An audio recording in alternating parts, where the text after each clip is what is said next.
Sir Kaningin at Tuma.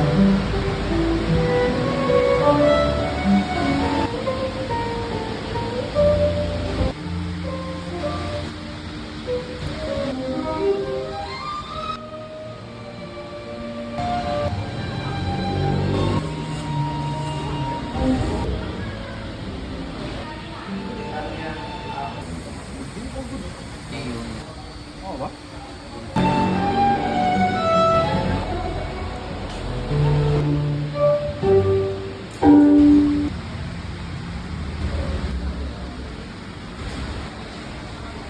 Yes, let's give it a big round of applause as well. Thank you, Urban Sketchers.